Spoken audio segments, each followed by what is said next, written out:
हरियाणवी हरियाणा की बोली है। इसे खड़ी बोली का एक अंग भी कहा जाता है।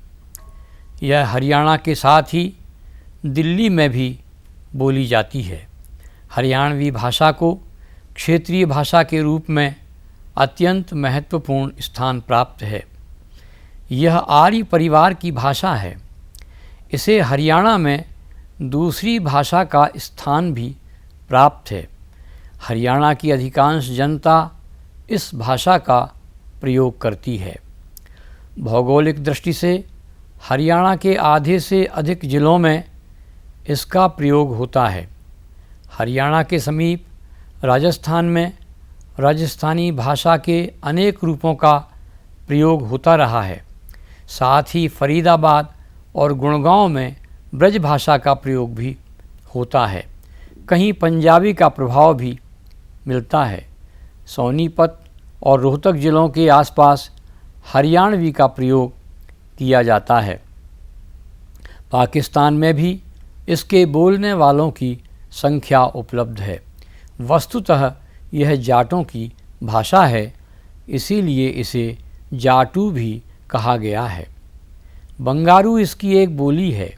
हरियाणवी यमुना के आसपास खड्डर क्षेत्रों में प्रयोग में लाई जाती है, जो खैरोबी बोली के समीप है। हरियाणवी पश्चिमी हिंदी परिवार की भाषा है।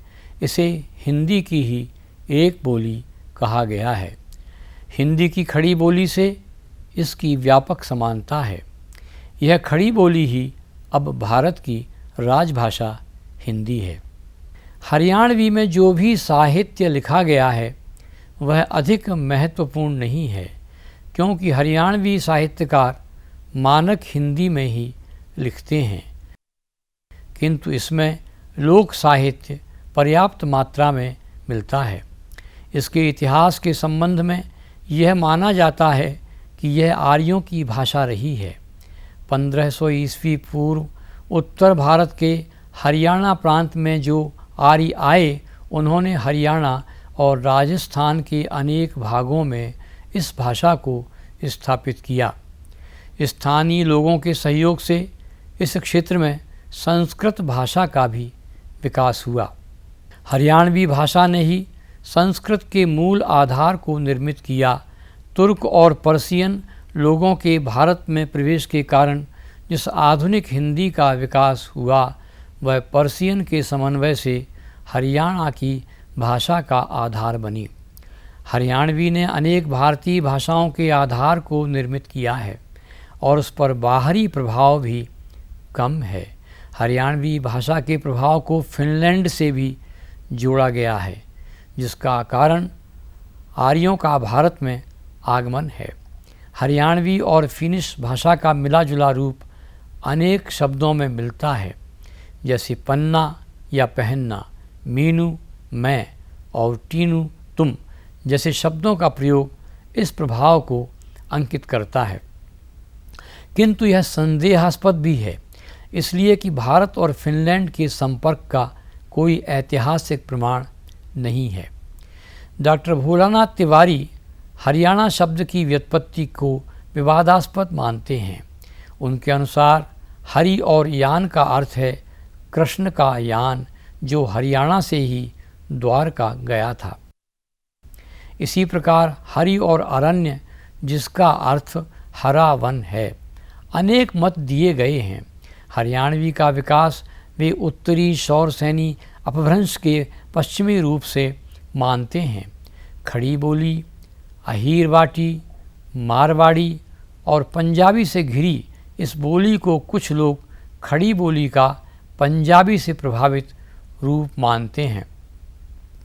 डॉक्टर तिवारी के अनुसार यह भाषा हरियाणा, पंजाब का कुछ भाग और दिल्ली के देहाती भाग में बोली जाती है। इसकी मुख्य बोलियां जाटू और बांगरू हैं। कुछ लोग बांगरू नाम का प्रयोग हरियाणवी के लिए भी करते हैं। इसमें लोक साहित्य मिलता है। इस प्रकार हरियाणवी खड़ी बोली का ही एक प्रमुख अंग है। बांगरू, खड़ी बोली, हरियाणवी, जाटू, कौरवी और दक्षिणी हिंदी हरियाणवी के इस प्रकार अनेक नाम हैं। डॉक्टर धीरेन्द्र वर्मा ने बांगरू को खड़ी बोली का ही बिगड़ा हुआ रूप कहा है। इसमें राजस्थानी और पंजाबी का प्रभाव अधिक है। हरियाणवी पंजाब प्रांत, करनाल, रोहतक और हिसार के ज़िलों तक फैली है। बंगारू सरस्वती और जमुना के बीच बसे लोगों की बोली कही जा सकती है। यह कुरु जनपद का एक अंश है और खड़ी बोली का रूपांतर मात्र है। पंजाब के हिंदी भाषी क्षेत्र को मिलाकर हरियाणा प्रांत बनाया गया है। हरियाणवी का महत्व इस बात से भी सिद्ध होता है कि वह खड़ी बोली के सबसे निकट है और दक्षिणी हिंदी में भी उसके बीज मिलते हैं। इस प्रकार हरियाणवी का विकास विभिन्न क्षेत्रों के प्रभाव से युक्त है और यह खड़ी बोली के सबसे निकट है।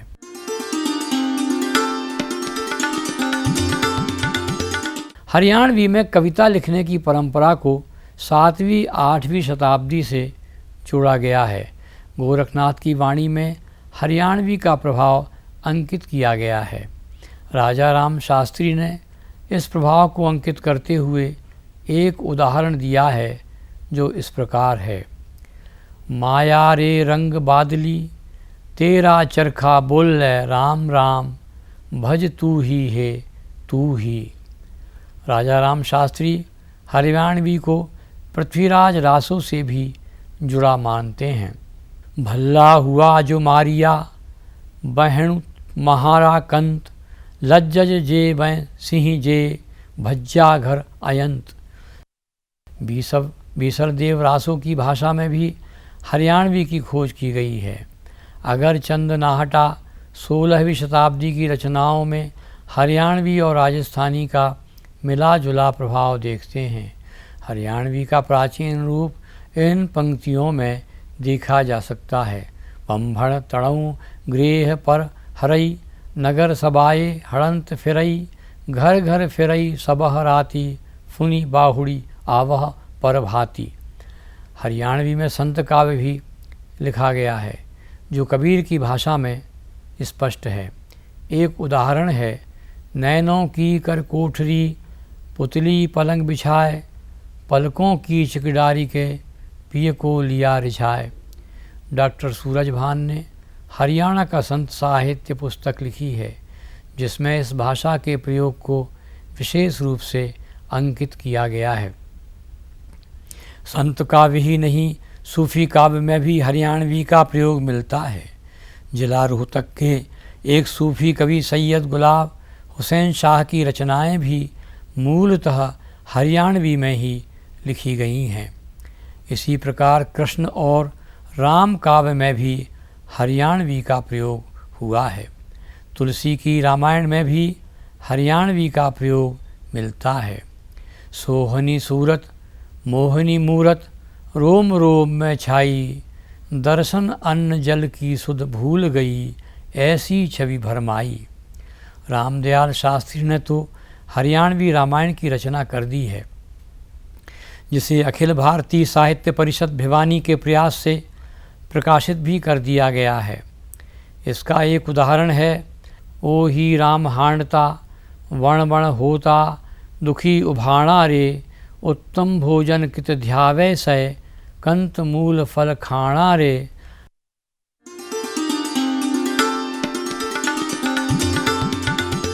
हरियाणा का समाज अनेक कुरीतियों से भरा है।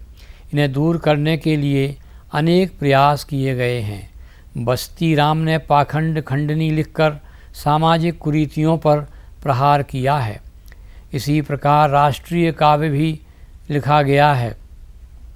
इन कवियों में बाल मुकुंद गुप्त, सूरजभान वर्मा और मोहनचंद जैसे अनेक नाम शामिल हैं। बाल मुकुंद गुप्त की लिखी कुछ पंक्तियाँ इस प्रकार हैं। अब या सुख भूमि में नाही, सुख को लेस, हाड़ चाम पूरित भयो, अन्न दूध को देश। नहीं गांव में झोपड़ी, नहीं जंगल में खेत, घर ही बैठे हम किए अपनी कंचन रेत। स्वामी भीष्म नामक कवि अम्बाला में जन्मे और उन्होंने राष्ट्र प्रेम की विचारों से भरी कविताएं लिखीं। विदेशी शासन ने बाग में हरियाली भी नहीं छोड़ी। उन पर गांधी के असहयोग आंदोलन का भी प्रभाव पड़ा। सूरजभान वर्मा ने भी उर्दू मिश्रित हरियाणवी लिखी, जिसमें विदेशी शासन की काली करतूत का चित्रण है। जलियांवाले बाग में हुए नृशंस हत्याकांड का रोंगटे खड़े कर देने वाला वर्णन भी उन्होंने किया है। सच्चा करूं बयान, हुआ जो था जलियांवाले में, पड़े हुए हिंदी हैं अब किस जालिम के पाले में। हरियाणवी में बहुत से साहित्य का अनुवाद भी किया गया है, जिसमें नानक चंद शर्मा का गीता का अनुवाद हरियाणवी गीता अत्यंत प्रसिद्ध है। हरियाणा के लोक जीवन में वेदों के प्रति भी अगाध आस्था है। जय नारायण कौशिक ने वेदों का हरियाणवी में अनुवाद किया है, जिसे हरियाणा साहित्य अकादमी ने धरा के गीत नाम से प्रकाशित किया है। हरियाणा के अनेक कवि आधुनिक समय में हरियाणवी में कविताएं लिख रहे हैं, जिन्हें यहाँ की पत्र पत्रिकाओं में प्रकाशित किया जा रहा है। हरियाणा साहित्य अकादमी इस तरह की कविताओं का संकलन भी प्रकाशित कर रही है।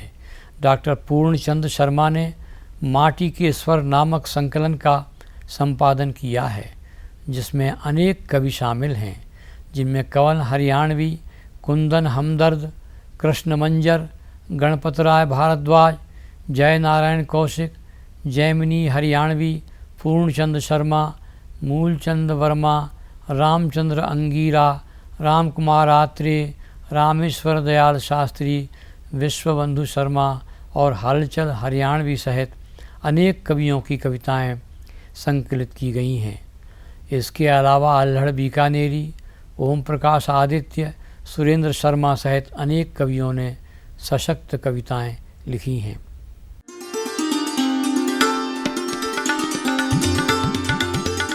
हरियाणवी साहित्य में दृश्य काव्य भी रचे गए हैं। लोक नाट्य सांग के नाम से इन्हें प्रसिद्धि मिली है। इसी प्रकार हरियाणा के लोक जीवन का भी प्रभाव इस साहित्य पर देखा जाता है।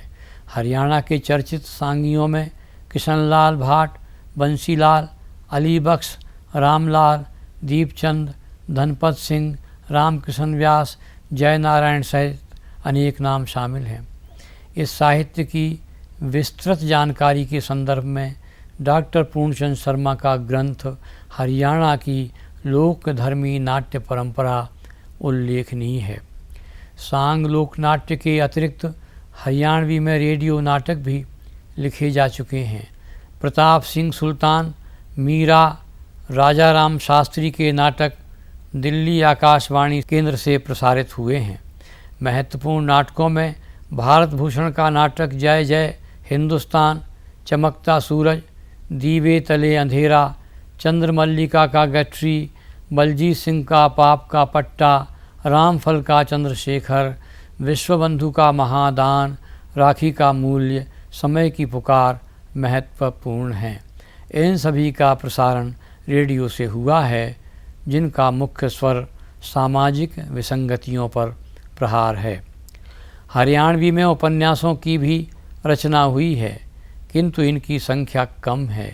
राजा राम शास्त्री का झाड़ू फिरी उपन्यास का कथानक सामाजिक है।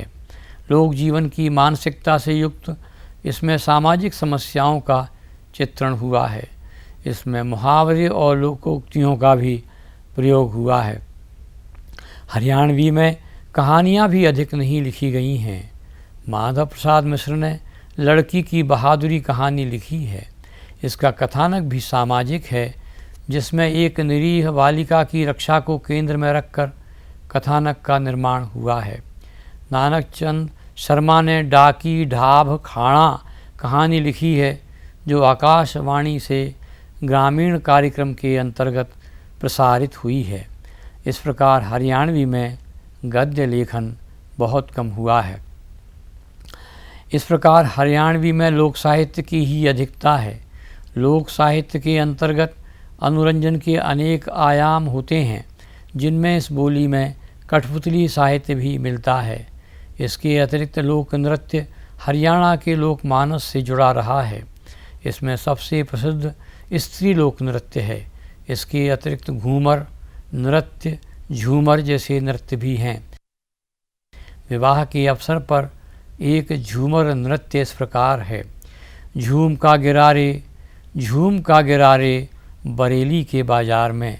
नर्तक नर्तकी भाव में श्रृंगार की प्रधानता होती है। इस बोली में महाभारत काल का धमाल नृत्य भी मिलता है। हरियाणा में भांड भी प्रचलित है, जिसमें एक पुरुष बनता है तो दूसरा स्त्री। ग्रामीण और शहरी क्षेत्र में नृत्य और संगीत की भावभूमि में अंतर होता है। हरियाणा में लोकधर्मी नाट्य परंपरा व्यापक रूप में मिलती है, जिसमें सांग, रामलीला, रासलीला, गणगौर, भांड और कठपुतली जैसे लोक नाट्य मिलते हैं। सांग हरियाणा की नाट्य परंपरा का सिरमौर है। इसमें नृत्य अभिनय का प्रमुख माध्यम होता है। सांगों में हास्य रस भी मिलता है। डॉक्टर दशरथ ओझा ने सांग की उत्पत्ति हरियाणा से ही मानी है। राजा राम शास्त्री ने भी 1958 में प्रकाशित अपनी पुस्तक हरियाणा लोक मंच की कहानियों में इसका विवेचन किया है। इस परंपरा का किशनलाल भाट और बंसीलाल ने भी विवेचन किया है। अली बख्श ने इसे संपन्न किया। इस तरह हरियाणवी में विपुल साहित्य इस आधार पर भी लिखा गया है। भाव, भाषा और कला की दृष्टि से इस सांग साहित्य का बड़ा महत्व है। इसी प्रकार स्त्री लोकनाट्य की भी परंपरा मिलती है। स्त्रियां पुरुषों के साथ नाट्य नृत्य नहीं करती और उनका एक स्वतंत्र रंगमंच होता है। ब्याह शादियों के अवसर पर यहाँ महिलाएं खोड़ियाँ लोक नाट्य करती हैं, जिसमें बारात के साथ ही रात भर जागरण और विवाहोत्सव का वर्णन होता है। खोड़ियाँ का रंगमंच वर का घर ही होता है। इसमें आसपास की महिलाओं को बुला लिया जाता है। इसी प्रकार फागुन की बासंती निशाओं में लूर जैसा नृत्य होता है। इसमें देवर भाभी की छेड़छाड़ भी शामिल होती है। एक उदाहरण है जिसमें श्रृंगार की मानसिकता मिलती है। इसी गजब की बहू बनूंगी जब 16 श्रृंगार करूं, गाभरुआ में रुक्का पड़ जा, बूढ़िया तक भी मार करूं। लूर अत्यंत प्राचीन नृत्य अभिनय से जुड़ा है, जिसका रामायण में भी उल्लेख है। इसका रंगमंच खुला होता है और इसकी सारी भूमिकाएं स्त्रियां ही करती हैं, जिसमें पुरुष की भूमिका भी शामिल होती है। इस प्रकार विवाह के अवसर पर यह आयोजन होते हैं। जीवन में यदि सुख है तो दुख भी है। विवाह है तो व्यक्ति को मरना भी पड़ता है। इस मरने की परंपरा को खेड्डा नाट्य कहते हैं। यह हरियाणवी में भी व्यापक रूप से मिलता है। यह कथानक मुक्त नाट्य होता है और इसमें कोई कहानी नहीं होती, केवल संवाद होते हैं। इसका रंगमंच चलता फिरता होता है और गली गलियारों में इसका प्रदर्शन किया जाता है। इस नाट्य में संवाद तत्व अधिक होते हैं। हरियाणा की लोक गाथाएँ भी अत्यंत प्रसिद्ध हैं, जिनको साहित्य में व्यापक स्थान मिला है। लोक गाथा को प्रबंध परक लंबा गीत कहा गया है। हरियाणा की लोक गाथाओं की सबसे बड़ी विशेषता है कि वह हमारे सामने जातीय संस्कृति का अनूठा दृश्य सामने रख देती हैं। लोक गाथाओं को बोली साहित्य में व्यापक स्थान मिला है। हरियाणा की लोक गाथाओं को प्रेम गाथाएँ, वीर गाथाएँ और अलौकिक गाथाएँ, इन 3 भागों में रखा गया है। कंवर निहाल दे और नरसुल्तान का प्रणय आख्यान इसका सबसे बड़ा उदाहरण है। यह लोक गाथा हरियाणा के लोकमानस पर छा गई है। इसमें महारानी के रूप सौंदर्य का भी वर्णन किया गया है। निहाल दे का यौवन पूरे उत्कर्ष पर है। उसके हृदय में उठने वाली हिलोरों का कोई आर पार नहीं है। उसकी विरह वेदना असह्य हो गई है। महारानी मरवण अपने हृदय की आग को इस प्रकार उगलती है। नरवरगढ़ ऊजड़ लिख्या, ढोले नैन डसियो काला नाग, रांडन हुइयो सौकण बुद्ध की, मरवण तेरा लड़का मरियो रत्न कंवार। आप पे तें आपा जान ले, घर घर जगत में एक के आग, एक पति तय ए मारू तो संतोष कर, मत रखिए ए दुश्मन दो दो भरतार। प्रेम भूमि होने के साथ साथ हरियाणा को वीर वसुधा होने का गौरव भी प्राप्त है। कुरुक्षेत्र, पानीपत और तरावणी के रण क्षेत्र यहाँ के वीर सूरमाओं की अगणित गाथाओं को सहेजे हुए हैं। हरियाणवी आला की अपनी ही शैली है। युद्ध वर्णन की यह कला आत्मविभोर कर देती है। इसका उदाहरण है, सन सन सन सन गोला छूटे धूमा, आसमान छा जाए, जिस घोड़े के गोला लागे, उल्टा पड़े धरण पे जाए। जिस योद्धा के गोला लागे, उसका पता भी चाल लेना है।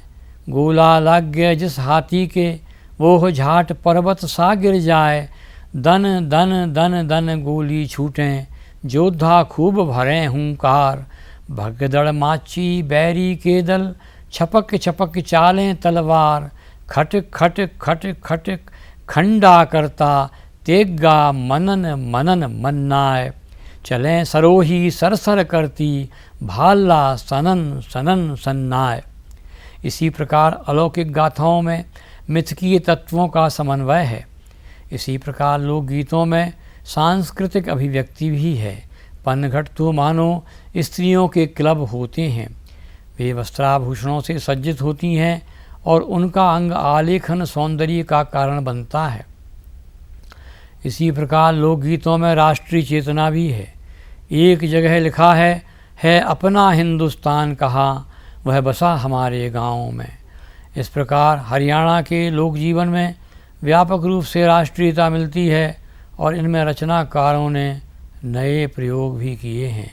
नए ज़माने की एक झलक इस प्रकार है। नया जमाना नई रोशनी, पानी कैसी झाल पड़ी, सारी छोई कॉलेज में ते दे पेपर चाल पड़ी। कोए तो काली कोए तो भूरी, कोए तो बैरण लाल पड़ी सारी छोहरी। हरियाणवी के लोकगीतों में फिल्म धुनें भी मिल जाती हैं। इस प्रकार लोकप्रियता की दृष्टि से हरियाणवी का लोक साहित्य वहाँ की संस्कृति और जीवन का चलता फिरता चित्र है।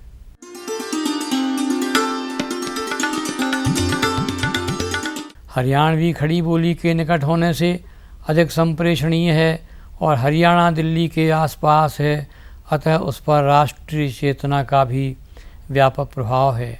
हरियाणवी में कविताएं, नाटक, उपन्यास और कहानी सभी लिखे गए हैं, किंतु यहाँ का लोक साहित्य अत्यंत व्यापक है। यहाँ की लोकनाट्य परंपरा और लोक गाथाओं का व्यापक महत्व है। जीवन के संदर्भ में अनेक परंपराओं के साथ ही संस्कृति, प्रेम और राष्ट्रीय चेतना को भी इस बोली साहित्य में व्यापक अभिव्यक्ति मिली है। हरियाणा साहित्य अकादमी ने हरियाणवी साहित्य पर अनेक ग्रंथ प्रकाशित कर इसे लोगों तक संप्रेषणीय और लोकप्रिय बनाया है। हरियाणा में यह दूसरी भाषा के रूप में भी प्रयोग में लाई जाती है। इसके साहित्यकारों ने खड़ी बोली हिंदी में भी व्यापक साहित्य की रचना की है।